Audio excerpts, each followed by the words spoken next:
दोस्तों 2019 में मैंने नीट एग्जामिनेशन फॉर्म फिल किया था, लेकिन तब भी मैं नीट का एग्जाम देने नहीं गया था। इसके पीछे क्या क्या रीजंस थे वो भी हम इस वीडियो में आगे जानेंगे। मेरे हाथ में आप ये दो फोटोग्राफ्स देख रहे होंगे।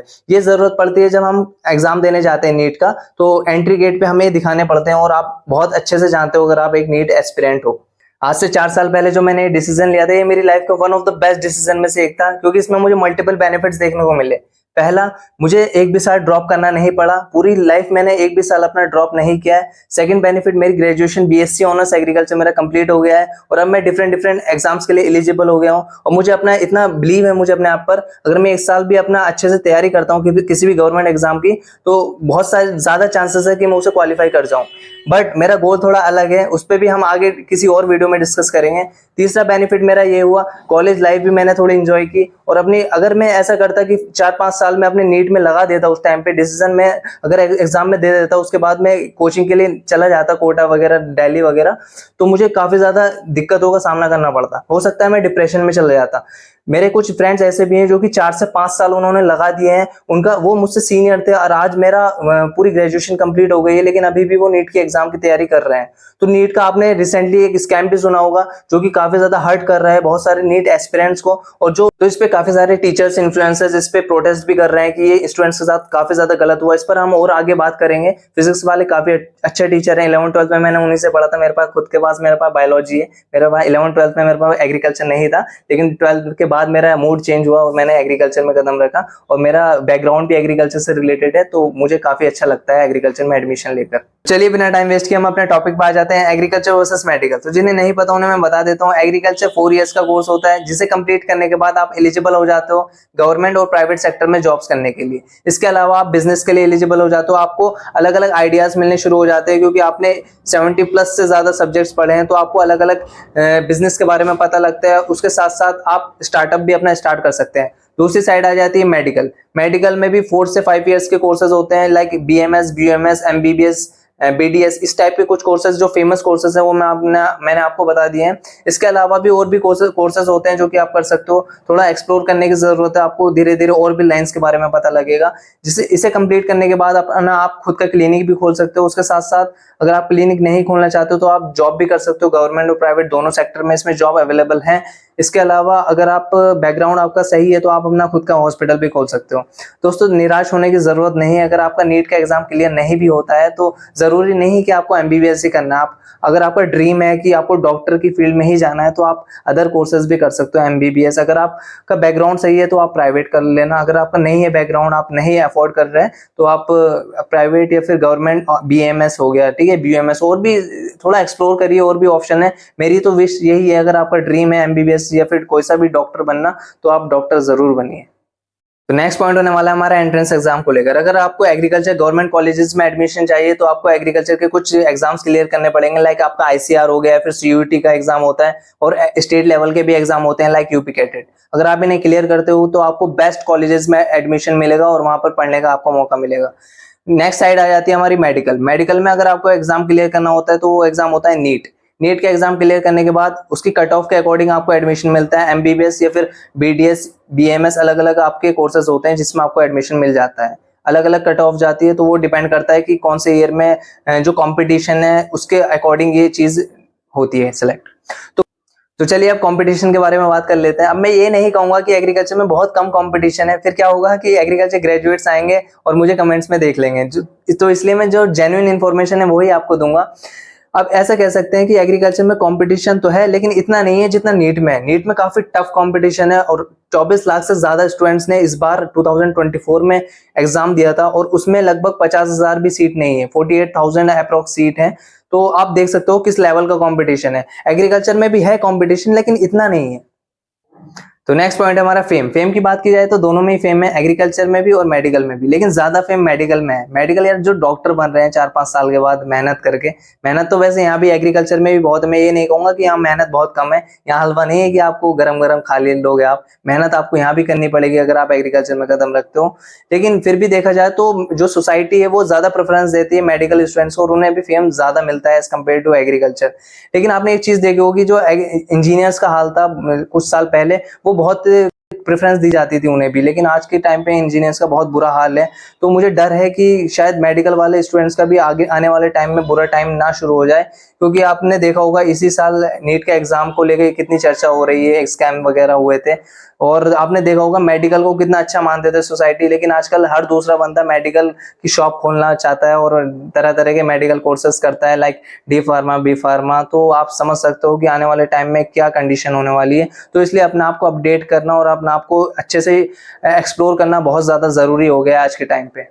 दोस्तों, आगे वीडियो स्टार्ट करने से पहले आपसे एक छोटी सी रिक्वेस्ट है, वीडियो को लाइक और चैनल को सब्सक्राइब जरूर कर लेना, बेल आइकन ऑन कर देना, जिससे कोई भी इंफॉर्मेटिव वीडियो आपसे ना छूट जाए। तो चलिए अब जान लेते हैं नेक्स्ट पॉइंट के बारे में। तो नेक्स्ट पॉइंट होने वाला है हमारा डॉक्टर, जो लगता है नेम के आगे। अगर आप एग्रीकल्चर करना चाहते हो, उसके बाद आप अपने नेम के आगे डॉक्टर लगाना चाहते हो, तो आपको उसके लिए एमएससी और पीएचडी करनी पड़ेगी, फिर आपके नेम के आगे डॉक्टर लग जाएगा ऑफिशियली। अगर आप मेडिकल की फील्ड की बात की जाए तो आप 5 साल का कोर्स करने के बाद डायरेक्टली यहाँ पे डॉक्टर लगा सकते हो। 5-6 साल का कोर्स होता है इंटर्नशिप्स वगैरह को मिला के, उसके बाद आप ऑफिशियली डॉक्टर बन जाते हो और डॉक्टर आपके नेम के आगे लग जाता है। कुछ स्टूडेंट्स कहते हैं कि भाई अगर हम एग्रीकल्चर में एडमिशन लेने के बाद अगर हम नीट की प्रिपरेशन करते हैं तो हमारा ड्रॉप नहीं लगेगा और हमारी नीट की प्रिपरेशन भी होती रहेगी। तो मेरे हिसाब से ये बिल्कुल भी वर्थ इट नहीं है, ना आप यहाँ के रहोगे और ना आप यहाँ के रहोगे। तो इसलिए एक चीज पे फोकस करना बहुत ज्यादा जरूरी होता है। एग्रीकल्चर बहुत ईजी कोर्स नहीं है, यहाँ पे 70 से ज्यादा सब्जेक्ट्स होते हैं जो कि डिटेल में अच्छे से पढ़ने होते हैं। अगर आप अच्छे से पढ़ने पे आ जाओ तो एक सेमेस्टर 6 मंथ्स का होता है, उसमें एक सब्जेक्ट भी क्लियर सही से नहीं होगा अगर आप डिटेल में उसे पढ़ो। बहुत लेंथी सिलेबस है, लेकिन ऐसा नहीं है कि बहुत लेंथी आपको पढ़ना पड़ेगा एग्जाम के लिए। उसमें आपको मेन टॉपिक्स जो हैं वो अगर आप क्लियर करते हो तो तब भी आप पास आउट कर सकते हो। जो एग्रीकोर्स होते हैं, एग्रीकोर्स से मेरा मतलब ये है जो एग्रीकल्चर कॉलेज स्टूडेंट्स होते हैं, और मेडिकोर्स से मेरा मतलब ये है कि जो मेडिकल कॉलेज स्टूडेंट्स होते हैं। तो जो एग्रीकोर्स और मेडिकोर्स होते हैं उनमें एग्रीकोर्स का करियर काफी सेफ है as compare to medical students, क्योंकि एग्रीकल्चर में क्या है, वो किसी ना किसी सेक्टर में जॉब कर ही लेगा। उसने बीएससी एग्रीकल्चर कर लिया, ठीक है, अब वो कहीं ना कहीं सेक्टर में उसकी जॉब लगी जाएगी, या फिर वो एमएससी कर लेगा और उसके बाद ऑप्शन भी रहेगा एमएससी के बाद भी पीएचडी कर लेगा, और तब तक तो कंफर्म हो ही जाएगी जॉब। और प्राइवेट सेक्टर में भी जॉब कर सकते हैं, गवर्नमेंट सेक्टर में भी जॉब कर सकते हैं। इसके अलावा बहुत सारे फील्ड्स हैं, इरिगेशन का सेक्टर है, फर्टिलाइजर का सेक्टर है, सीड्स का सेक्टर है, बाकी गवर्नमेंट सेक्टर में बैंकिंग का सेक्टर है। और आपका तुम्हारा सीड्स का तो मैंने आपको बता दिया, इरिगेशन जो मशीनरी आती है इनकी सेक्टर अलग है, और एग्रोपोनिक्स अलग है, हाइड्रोपोनिक्स अलग है। बहुत सारी ब्रांचेस है जहाँ पे आपकी करियर बनने के चांसेस हैं। और आप मेरी वीडियोस चेकआउट कर लेना, जो मेरे चैनल पे मैंने इन पे भी जॉब्स के ऊपर भी वीडियोस बना रखी है, आप चेकआउट कर सकते हो। बाकी अगर आप नीट एस्पिरेंट हो तो आपके पास एक ही लाइन है, आप डॉक्टर ही बन सकते हो। उसके साथ साथ आप क्या करोगे, उसमें इतना स्ट्रगल करना पड़ता है, उसमें हो सकता है आपका नीट का एग्जाम क्लियर ना हो, 2-3 साल इसी में वेस्ट हो जाए। तो उसके बाद आपके पास बैकअप क्या है, बैकअप होना बहुत जरूरी है, आपके पास बी प्लान होना बहुत जरूरी है। हो सकता है आपके 4-5 साल अगर आप कर रहे हो कोचिंग, बहुत सारे स्टूडेंट्स मेरे जो वीडियो देख रहे हैं शायद हो भी, जिन्होंने 1-2 साल ड्रॉप कर दिया हो नीट के चक्कर में, उसके बाद वो अफोर्ड नहीं कर पाते हो प्राइवेट में एडमिशन लेना। अब वो सोच रहे हो कि यार बहुत ज्यादा कंफ्यूज होंगे वो कि कहाँ पे एडमिशन ले। तो चलिए गाइस, अब मैं आपको बताता हूँ कि मैं नीट का एग्जामिनेशन फॉर्म फिल करने के बाद भी मैंने नीट का एग्जाम क्यों नहीं दिया था। इसके 3 कारण थे। पहला कारण इसका ये था कि मेरे पेरेंट्स जो थे उन्होंने मुझे कहा था कि आप नीट का एग्जामिनेशन फॉर्म फिल कीजिए और उसके बाद आप इसका एग्जाम देना।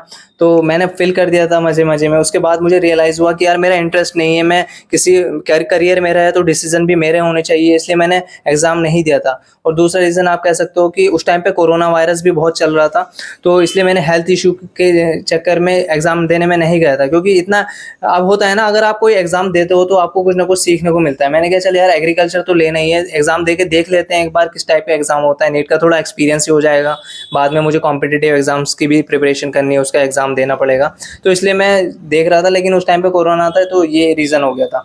थर्ड रीजन ये था कि हर दूसरे बंदे को मेडिकल का कोर्स करना है, उसे नीट करना है, उसे डॉक्टर बनना है, तो मुझे ये चीज़ सही नहीं लगी। हर दूसरा तीसरा बंदा डॉक्टर बन जाएगा तो फिर और फील्ड में कौन जाएगा।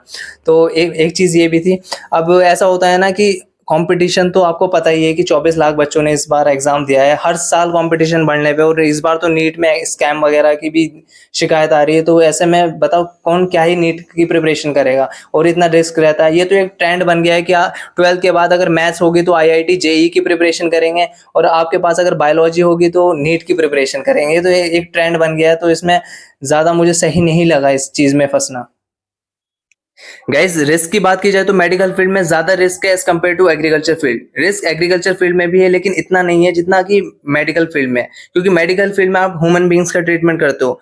मेरे फ्रेंड के पापा एमबीबीएस डॉक्टर है और मेरे कजिन भी डॉक्टर है, तो उनसे मेरी बात होती रहती है। उन्होंने एक बार एक चीज बताई थी मुझे, मेडिकल फील्ड में आपके पास गलती करने के चांसेस नहीं होते हैं, क्योंकि किसी की लाइफ की बात आ जाती है। और एग्रीकल्चर फील्ड में क्या होता है, अगर आपने किसी फार्मर की क्रॉप को कोई गलत प्रिस्क्रिप्शन भी दे दिया, कोई गलत आपने फर्टिलाइजर या फिर पेस्टिसाइड बता दिया जिससे उसकी फसल पूरी खराब हो गई, तो उससे क्या होगा, आप उसका भुगतान कर सकते हो, उसे आप पैसे देकर यहीं पे बात खत्म कर सकते हो। लेकिन आप मेडिकल फील्ड में गलती करते हो तो किसी की लाइफ पे बात आ जाती है, हो सकता है उसके साथ क्या हो जाए। तो इसलिए बहुत सोच समझ के ही आपको डिसीजन लेना चाहिए करियर के ऊपर। मेरा काम है सजेशन देना, एडवाइस देना, बाकी ये टोटली डिपेंड करता है कि आपको कौन सा कोर्स करना है, कौन सा नहीं करना है। मैं किसी को फोर्स नहीं करता हूँ कि आपको ये करना है, वो करना है। मैं सिर्फ सजेशन देता हूँ, बाकी करना ना करना ये टोटली आप पे डिपेंड करता है। चलिए गाइस, अब उन क्वेश्चंस के बारे में बात कर लेते हैं जो कि शायद कभी ना कभी आपके माइंड में भी जरूर आए होंगे। और मेरे कुछ सब्सक्राइबर्स ने भी मुझे टेलीग्राम और इंस्टाग्राम पर मैसेज करके पिछले एक हफ्ते में काफी ये सेम मैसेज मुझे भेजे हैं। तो मैंने सोचा इसी वीडियो में ये चीजें कवर करनी चाहिए, क्योंकि ये रिलेट कर रही है इस चीज से। तो पहला क्वेश्चन है हमारा, अगर आपने एक दो साल नीट की प्रिपरेशन की है और आप अब एग्रीकल्चर में कदम रखना चाहते हो, यानी कि आप बीएससी एग्रीकल्चर में एडमिशन लेना चाहते हो, क्या ये वर्थ इट रहेगा? मेरे अकॉर्डिंग ये इतना वर्थ इट नहीं रहेगा, क्योंकि आपने 2 साल नीट की प्रिपरेशन में लगा दिए हैं और आपका ड्रीम ऑब्वियसली डॉक्टर बनने का होगा, तभी आपने 2 साल लगाए हैं और आप शायद तीसरा साल भी लगाने की सोच रहे होंगे। तो मेरे हिसाब से डायरेक्टली एग्रीकल्चर में आना सही नहीं होगा। आप ट्राई करिए कि आप बीएमएस या फिर कोई और सा कोर्स कर लो। मैं नहीं कहूंगा कि आप डायरेक्ट एग्रीकल्चर में आ जाए। अगर आप एग्रीकल्चर में आ जाते हो, अगर आपका मोटिव क्लियर है कि यार अगर मैं एग्रीकल्चर में आ भी जाऊंगा तो मैं यहाँ पे भी बहुत अच्छा कर सकता हूँ, बहुत अच्छा यहाँ पे पोजीशन को सिक्योर कर सकता हूँ, तो तब आप एग्रीकल्चर में आइए, पूरे कॉन्फिडेंस हो आपको, तब आना। वरना फिर बाद में आपको रियलाइज होगा, 1-2 साल तो आपको इसी चीज में लग जाएंगे कि यार मैं डॉक्टर नहीं बन पाया और मैं मतलब प्लांट डॉक्टर बनूंगा। एक होता है इंसान का डॉक्टर और एक होता है प्लांट्स का डॉक्टर, तो ये काफी डिफरेंट चीजें होती हैं और आपको ये चीज एक्सेप्ट भी करनी पड़ेगी। आपको फार्मर्स के पास जाना पड़ेगा, कुछ बातें ट्रेनिंग्स में ऐसा होता है कि आपको फील्ड वर्क भी करने पड़ेंगे, बीच बीच में प्रैक्टिकल्स होते हैं, आपको कभी कभी धूप में भी जाना पड़ेगा। तो अगर ये सारी चीज, कुछ क्वेश्चंस आपके मन में अगर क्लियर हो जाए ये चीजें कि आपको उन स्टूडेंट्स के साथ में पढ़ना पड़ेगा जिनका ड्रीम ही एग्रीकल्चर था और वो मेडिकल से नहीं है, वो सिर्फ एग्रीकल्चर के लिए आए थे और उनका बैकग्राउंड भी एग्रीकल्चर है। और इस तरह अगर ये सारी चीजें आप एक्सेप्ट करके आना चाहते हो तो आपका वेलकम है एग्रीकल्चर में। और हाँ, अगर आपका मेडिकल फील्ड को चूज करने का रीजन सिर्फ यही हो कि आपको ज्यादा से ज्यादा पैसा कमाना है, इसलिए आप मेडिकल फील्ड में आना चाहते हो, तो आपको मैं एक चीज सजेस्ट करूंगा, आप नीट के साथ साथ आईसीआर के एग्जाम की भी प्रिपरेशन कर सकते हो। उसके क्योंकि सिलेबस लगभग 70-80% वही होता है। कुछ चीजें होती हैं जो कि आपको एक्स्ट्रा पढ़नी होती है एग्रीकल्चर के एग्जाम देने के लिए, लाइक आईसीआर का जो एग्जाम होता है, क्योंकि 11th-12th का सिलेबस ही होता है, उसमें कुछ एक्स्ट्रा एग्रीकल्चर की चीजें आपको पढ़नी होगी। बाकी एग्जाम में अगर आपने अच्छे से प्रिपरेशन की तो शायद आपका जो एग्जाम है वो क्लियर हो जाए। तो एक तरीके से तो वीडियो पसंद आए तो वीडियो को लाइक करना। अगर आपका कोई डाउट रहता है या फिर आप अपना ओपिनियन देना चाहते हो तो वीडियो में नीचे कमेंट कर देना, और ये भी बताना रिसेंटली आप क्या कर रहे हो। दोस्तों, अगर आप चैनल पर नए हो तो चैनल को सब्सक्राइब जरूर कर देना, बेल आइकन ऑन कर देना, जिससे कोई भी इंफॉर्मेटिव वीडियो आपसे ना छूट जाए। और आप अगर हर्ष रियलिटी के बारे में जानना चाहते हो एग्रीकल्चर, बीएससी एग्रीकल्चर की, तो आपको एक एंड स्क्रीन में वीडियो नजर आएगी, आप उस पर टैप करना, वो आप चेकआउट कर सकते हैं। मिलता हूं आपसे उसी वीडियो में, तब तक के लिए बाय।